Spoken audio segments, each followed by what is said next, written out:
Could you imagine having 22 hours of daylight? The all-day freedom to go to the mountains. The all-day freedom to go to the river. You could even have all day to go to the racetrack.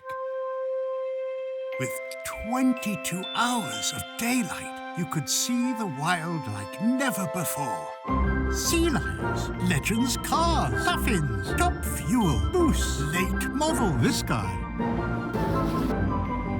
With so much daylight, you have all day to film bald eagles in slow motion. With any luck, you can even have a slow motion poop to open your show.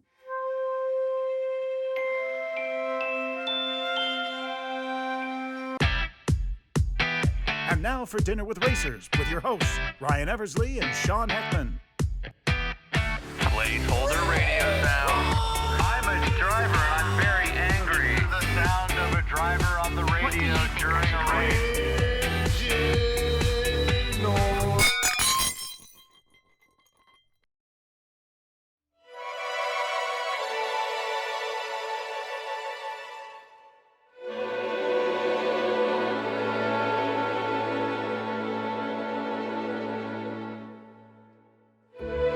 It is a special time for the people of Alaska, as June means the solstice has arrived.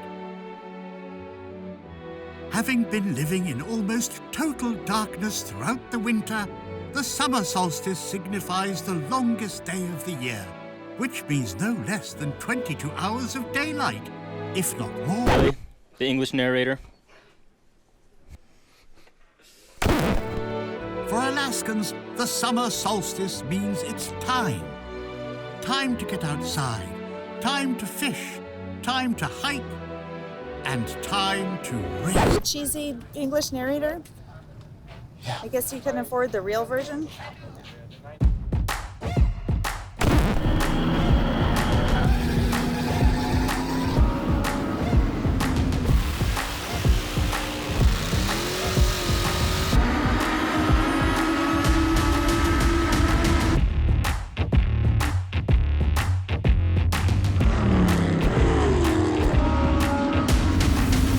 You're not from Alaska and you've only been here a couple months.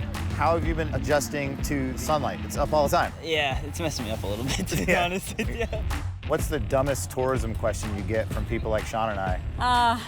Let's see, do you really live in igloos? Oh, okay. What time does it feel like to you right now? Right now? Yeah. 6 or 7. And what time is it really? 9:30. Oh, wow. And you live here. Yeah, to us it feels like it's, 4 in the afternoon. It's sunny right now, but it is dark for a really, really long time, and people are not doing a whole lot when it's dark. Yeah.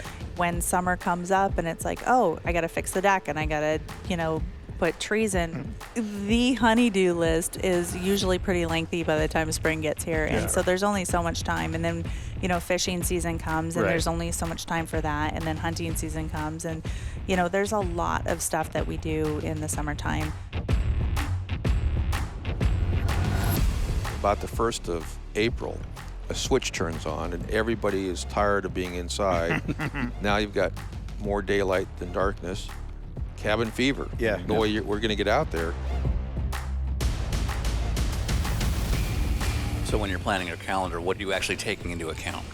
Softball, baseball. Just anything you can't do any other time of the year because of the weather. Correct. Yeah. Outdoor event. We've got 10 races at the circle track. We've got 13 points races here at the drag strip. Yeah. There's only so much time to do all of these things, and then we spend all winter waiting for next year.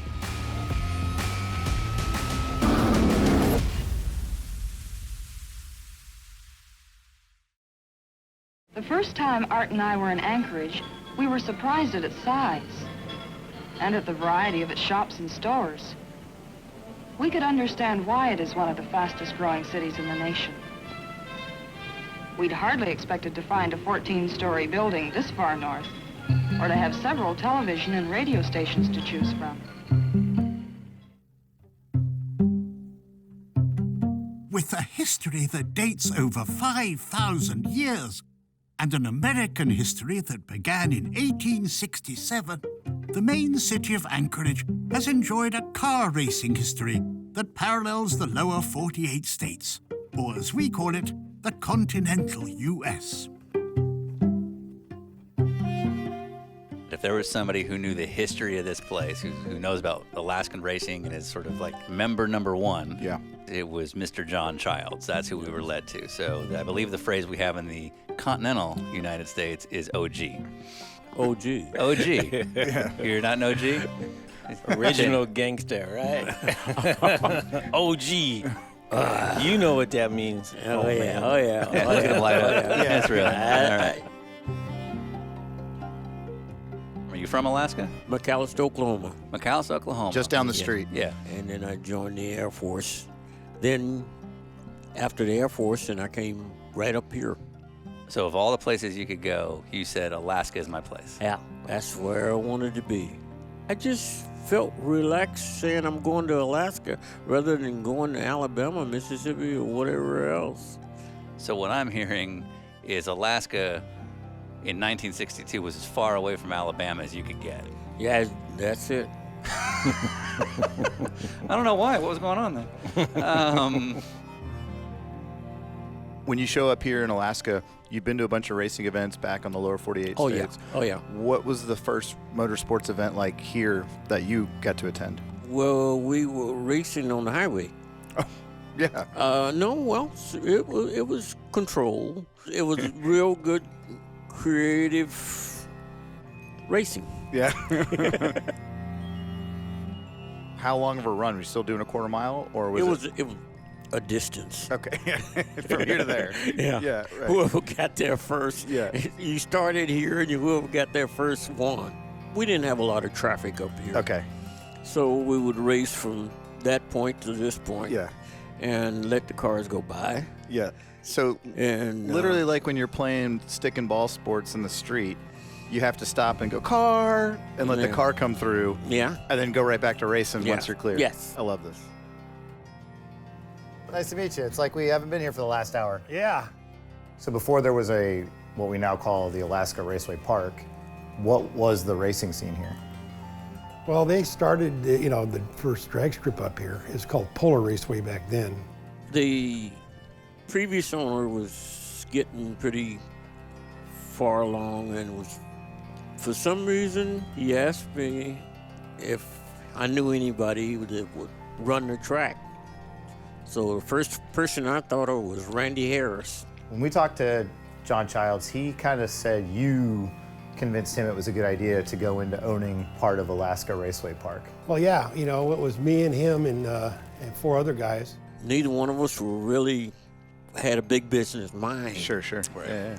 But both of us love drag racing. We kind of saved the track because the owner was tired of it. So it sounds like it was something you both wanted to do, but probably didn't have the background or the knowledge No to background. do. Yeah. So you didn't want the track to go away or anything. No, we didn't want the track to go away. Yeah. So even though you claim to not be the godfather of drag racing here in Anchorage, Alaska, sounds like you might be the savior. He was going to turn it into a trailer park or something, so we got these guys together and kind of saved the day. And then Earl and his wife, they bought us out, and now they've been running it on their own and doing a great job.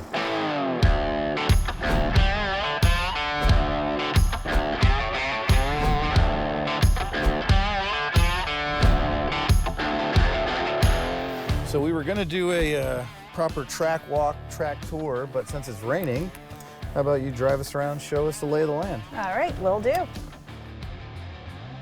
So the drag strip, this is where it all started. This is where it all started.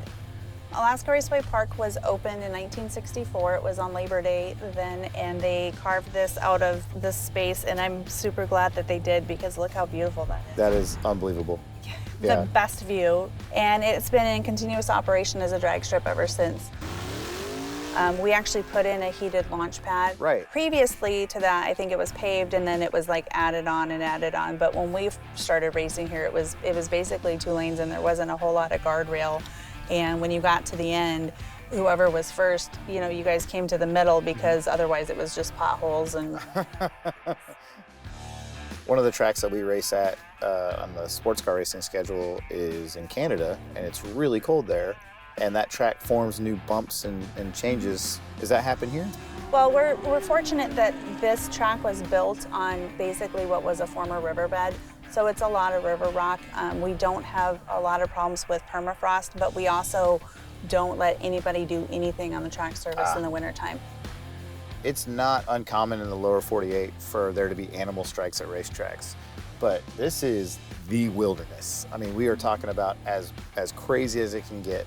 We did have 2 weeks ago when we were doing a points race, we had the mama and baby moose that went across the track while we had a car coming down, and so that was a little sketchy. But and they wander around. I mean, we're what, half a mile away from the starting line at this point, so we're in the woods, and they live out here.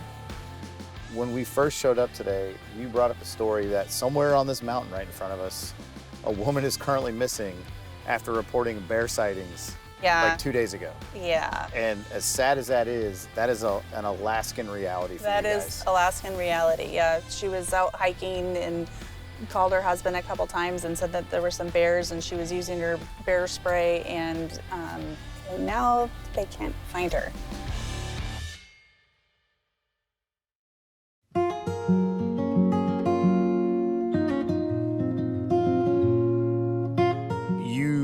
Became the owner of this because your dad and a group of other investors kind of took the track over after it started to kind of go down a little bit. My older brother, Jimmy, he started racing here when he was in high school, so that was 86, 87. Racing's a family sport, so we got into it. We started racing as soon as I got my license, and 95, 6-ish, there was a group of people that went in and invested, and they purchased the track from Lee Nelson.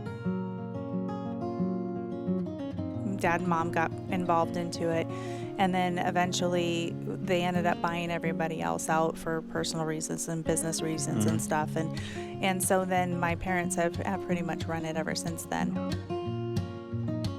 I worked here for a while, but I was still doing all the behind the scenes stuff and everything coming down and helping, and I actually got to race for a while. I got a championship, and then when they built the circle track, Dad's like, here you go.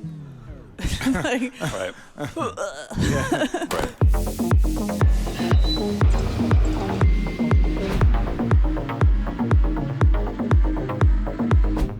First thing I was surprised by just now is the actual banking of the track. Like, it's got a decent amount to it. Yeah, it's 6, 8, and 12. Okay. The track is a third mile on the inside line. It's been here, we opened up in 2016, so this is just our 6th season. And this track exists because Dana and you guys got together and said, let's build some racetrack out here that's unlike anything that was like it before. So your history with the facility really stems just to the stock car side of it. Correct. Yeah. How did that start for you? There was a little track called North Star Speedway. Okay. And it was a little, well, I call it a bull ring, and that was the original track. And the owner passed away, they closed the track down. And so then Alaska Raceway Park was the drag strip, and they entertained that, well, it would be nice to get an oval track out here. Yeah. I said, hey, I'm in the construction business, I race cars, you got some land out here, why don't we see if we can put something together? Well, 5 years of trying to get it through the community boards and permitting and all that, we finally got to go ahead to build a track. So you didn't say just now that somebody offered for you the contract to build that track. It sounds like you were like, hey, I kind of want to race some cars and have a local track here. You guys have the property, I have the wherewithal and the means to do this. Right. And you guys just built a racetrack. We did. Yeah. And you made millions of dollars off of that. No. No. Knowing that regardless if you're running on the track or not, you have to have a track that can sustain at negative 40-degree temperatures. What all do you have to do that would be different from a place like in Georgia or Southern California? Well, it's all in how you prep. In Alaska, what we do is we actually put a modified oil into the asphalt. I produce the asphalt, I buy the oil. And we put modifiers there that makes it more flexible in the wintertime. Asphalt is porous, water goes through it, gets underneath it. When it freezes, it expands. Right. And then that tears up your asphalt. We wanted the smaller cars to be able to run. Yeah. The Bandoleros or the Legends cars, Baby Grands. We wanted those because that's kind of a stepping stone. Yeah, sure. But yet we wanted it big enough for the big cars, late models, super late models. Yeah. Came up with a little over a third mile and built a track.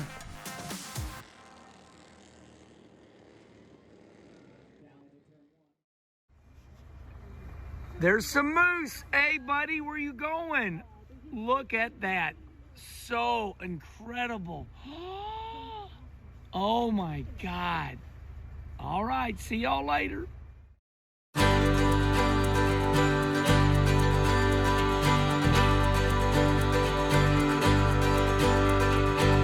With nearly a dozen racetracks scattered across the 600,000 square miles that make up Alaska, let's just say a lot of Continental tires would have to be sold to visit them all. Once you leave Anchorage, the availability of tracks tends to favor dirt, owing in part to the upkeep demands of the weather and, of course, a very nature-minded culture. Driving from track to track, there are no shortage of vantage points, amazing views, and if you have a drone, a special opportunity to edit a section of your television show solely to showcase your moose footage.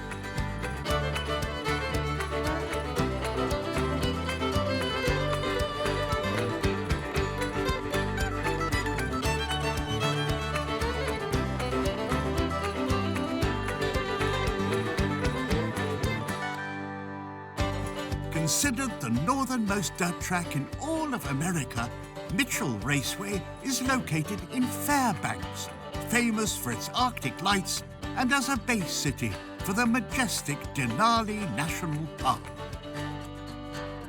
As far as we understand, Mitchell Raceway here is the northernmost active circuit out here. Correct. It's the farthest north dirt track in the whole world. I've done research online, and we are the farthest north dirt track. What do we not know about what it takes to run a dirt track in Alaska? We don't have clay. Right. Yeah. Right. Our track is not a clay-based track like in the southern lower 48. Our dirt's different. It's more silt than anything. It's hard to bind. We put a lot of work onto our track to try to make it hold up, but it just keeps peeling up. Right. You know. So specific to Fairbanks, this is a very heavily construction-based town? Yeah, it's very blue-collar, very construction-based, oil. Most of the people reside here in Fairbanks and fly to the North Slope. So it's not surprising me that you have a dirt track with dirt from all over the place. Correct. Because all of you know how to run excavators and tractors and things like that. Correct. Most of us that are in racing are some type of an equipment operator or have equipment, not just for a career, but a way of life. You guys here for a racetrack in Fairbanks, 3 months, 4 months? 3 months. How do you keep the place alive in the off-season? Savings. But we don't have the bills like electric. Right. We shut it off. There's no lights there. There's no lights. Yeah. We don't do worry about snow removal because we just leave it until the springtime, and then we'll go in. Natural snow removal. You know. Yeah. Right. Are there any events that you host here that are specific to Fairbanks or Alaska that we wouldn't necessarily see down in the lower 48? We have the Alaska Dirt Shootout that happens once a year. Now we got racers coming from all over the state to come race with us that weekend. And what's the draw? Why would I show up for that if I was a competitor? This year we managed to pull off a pretty epic deal where we got NASCAR legend Kenny Wallace I've heard to of him. come race with us in a modified. We're bringing in portable bleachers from the military base and adding another 800 seats to our facilities because we're expecting anywhere from 2,000 to 4,000 spectators. That'd be great. Yeah. So Very cool. It's going to be a huge deal for us. So I'm sure you already know to do this, but if you're looking to make it like be a lasting memory, just give him a microphone and nothing else. Right. For the PA system. The end. All right, everybody, that's a wrap from Fairbanks, Alaska, Mitchell Raceway. These crazy asses took every Monty Pearson, took every body panel off, They auctioned the body panels off. Money went to charity. Okay, now you slide out of the way, both of you.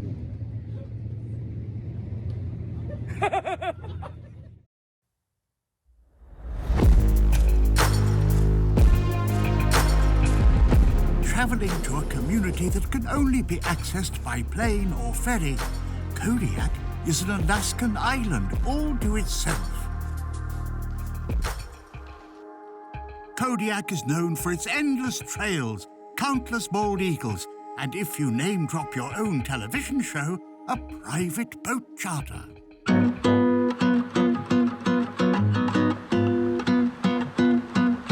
Would you say that Kodiak Island exists for the fishing industry, or is it more of a tourism place? Yeah, there's getting to be more tourism than the past. There's still a good fishery here. In the 70s, this was the king crab capital of the world. Right. So obviously you've got all your instruments here. We've got like depth, you have water temperature. Yeah, this is our depth sounder. Sends down a sound wave beacon, and you can see these are fish down here by the bottom. Oh, wow, okay. This blue line, see it? Mm-hmm. It's really deep right off this corner here. Okay.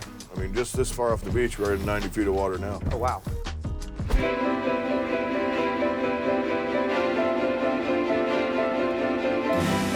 Are those puffins right over there? Oh, yeah.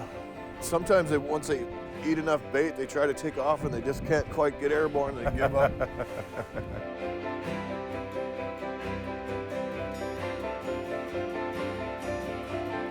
That's a sea otter, right? Yep, yeah, that's an otter. You see a lot of those? Yeah, there's going to be more and more population around town. Did that sea otter just wave at us? Oh, yeah, they always do that. They say, don't shoot. Horrible.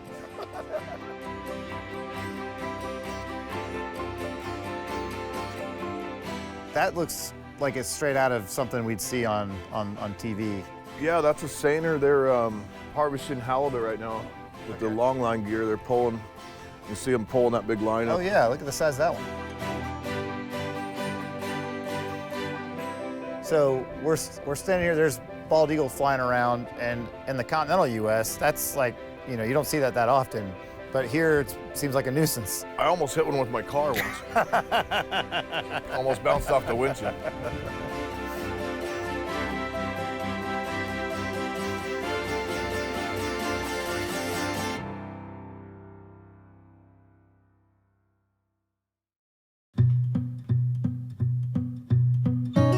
Kodiak Island also features Kodiak Raceway, a small quarter-of-a-mile dirt and gravel track, which really didn't have much interest in dealing with us.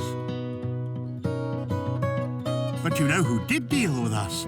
The island's signature resident, the largest U.S. Coast Guard base in the country. Oh, so you went with the cheesy English narrator. Yeah, I would too.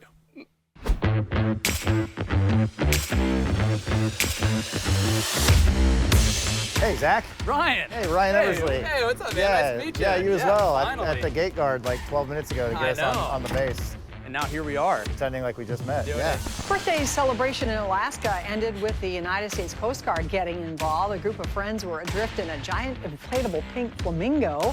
Strong winds pushed them too far off course, so they had to call 911. And that's when the Coast Guard flew in and airlifted them out. So we were told that we had to meet with you specifically because you're already a massive celebrity. Thank you.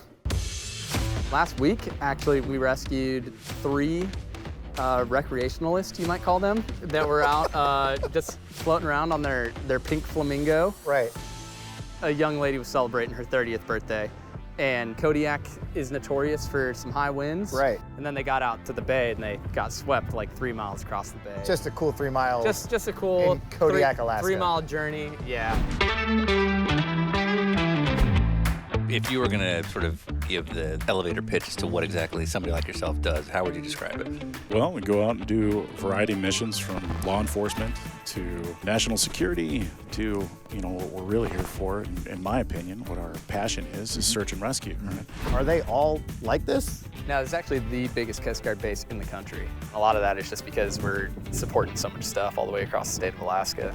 We cover pretty much the entire western side of Alaska from Cordova all on up, even to Barrow. So it's a huge area of operation. Yeah. I mean, these guys tonight, they can conceivably find themselves in Barrow, Alaska tonight, or in St. Paul, Alaska tonight, you know, which is, you know, an 8-hour flight away.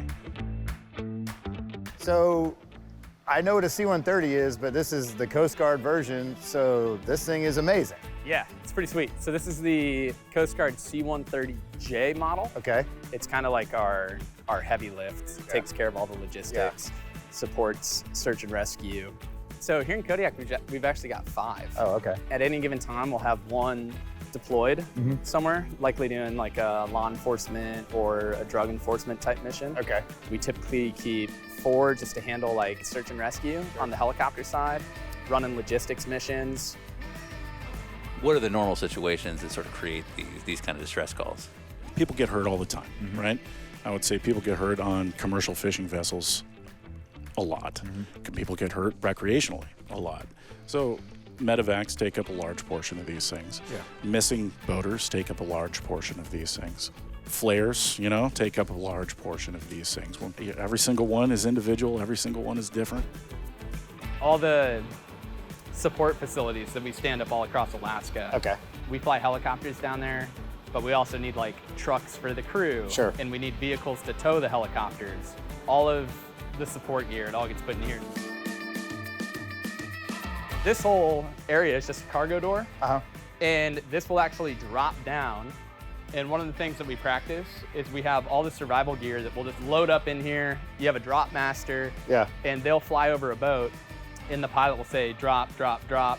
These guys will kick a raft out. Oh, really? They can kick survivor gear out. Okay, so people aren't leaving the plane back here, but they're throwing out supplies that can help rescue somebody. Oh, that's amazing. Yeah, that's cool. Yeah, because the C-130, they're going to beat a helicopter on scene. Yeah.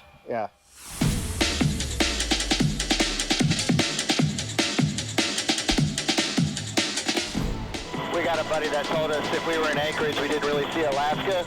Yeah. If you could see us now. Just make sure you take a bunch of selfies. So this is ironic because the most common question race car drivers get is, what do you do when you have to go to the bathroom because we have really long races? Or what do you guys do when you have a 6-hour flight or whatever it is? For us, we try to make a point to try to land at least once during the course of the flight. You know, in the aircraft up front we have a relief tube, which is fine for me, presents a little bit more challenges for Kate, but you're right, it isn't always an ideal scenario. We call it tactical dehydration. So We also have a relief tube back here, but it's a share. So you guys really do share a lot here in Alaska? Yeah. Is it the hardest place to be a Coast Guard member? Because if you were like in, all right. Every place has its challenges, right? Yeah. Every place has its challenges. The cool thing about this place is that all those challenges kind of meet up together, right? Cool thing. The winter weather, the mountain weather, the hurricane force winds at times, the big seas at times, right? We get to manage all of those sometimes together. On a flight like this, how much fuel do you think we'll burn? So we're going to fly for 2 hours, so we will probably burn about 2,400 pounds or so. We actually have a fuel flow gauge right now, so right now, for example, we're flying about 1,100 pounds per hour. We are the crew on duty for search and rescue, so if something comes up in the state of Alaska, we'll be the crew responding. So depending on where we're going. So in racing, the less you have to stop for fuel, the better you're going to be at the end of the race. And I think you guys have the same problem, but it's so you don't, die.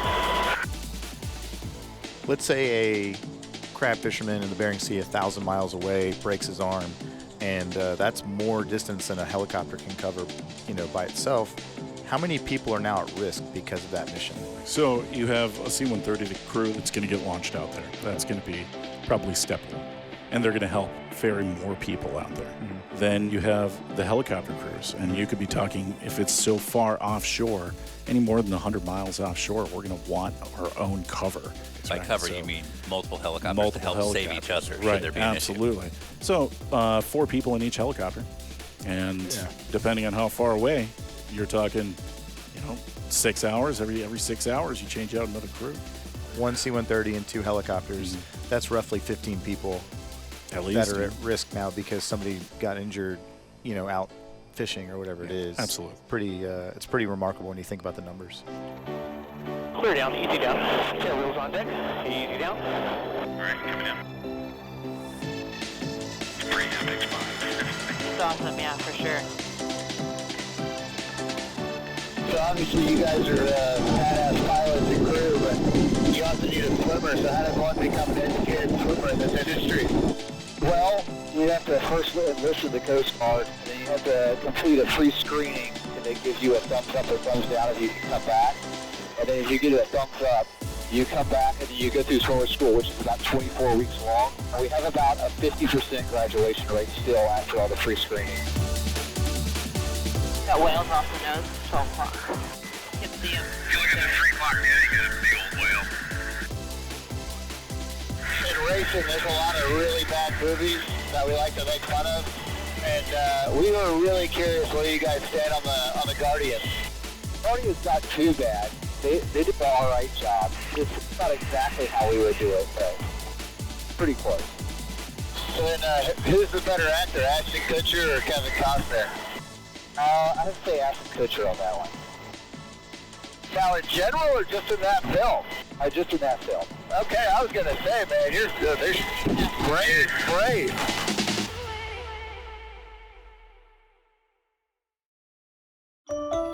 Of course, Alaska isn't just scenic locations. It's also characters, unique people, unique animals, and also stew. For this and much more, stay tuned for our next episode, where our Alaskan saga continues. This is my country, my damn country. Give me my country, you can keep the rest. This is my country, my damn country. And it don't mean a thing if it don't pass the test. If you ain't never cheated or been cheated on, then take off your boots, you rhinestone fraud. So I know the sort of overall mantra of the Coast Guard is leave no person behind, but I mean, there has to be somebody that you are just fine letting them be stranded. Yeah, if their name was Dane Cameron, absolutely not. You would not rescue Dane Cameron. Dane Cameron, no, absolutely. Was there anybody, like any drivers, for example, that you wouldn't want to come visit ever? Dane Cameron. Oh, yeah? Really? Yeah. Yeah. Imagine that. Open invitation. To anybody else. Anybody else. But not Dane Cameron. Not Dane Cameron. So you've been a race car and race team owner for a long time. Yeah. Your brother drives for you. You've had other drivers. Right. Is there anybody that you would never let drive your drags? Dane Cook. Dane Cook, the comedian? Yeah. Is there anybody that would be outright banned from racing at Alaska Raceway Park? Banned. The only one that I can think of is Dane Cameron. Really? Yep. Huh. Yeah. I'm just prima donna, expects everything. I just, yeah. Suck it, Cameron. Suck it, Dane Cameron. Suck it, Cameron. Suck it, Cameron. I don't think the world would miss him too much. Be fine. Get that pussified pony spots on piece of glorified nursery rhyme out of my face. Wintertime, springtime, summertime, autumn. Show me tiny jukebox, you yoke 'em if you got 'em on. Country like Johnny, country like Merle, country like Loretta, that honky down girl. Country like Towns, country like Travis. I'm a country fried junkie with a bad habit. Country like Chris, country like Gretchen. If you ain't cooking country, then get out of the kitchen. I'm a country like Hank, 1, 2, and 3. Dropping like peaches from the family tree. Country like women, whiskey and wheels. Yeah, I know in this country 'cause I know how it feels. Country like Waylon, country like Willie, country like lightning and a hillbilly. This is my country, my damn country. Give me my country, you can keep the rest. This is my country, my damn country. And it don't mean a thing if it don't pass the test. If you can't sing along to tearing my beer, then don't forget your coat and get the... We're on a road trip!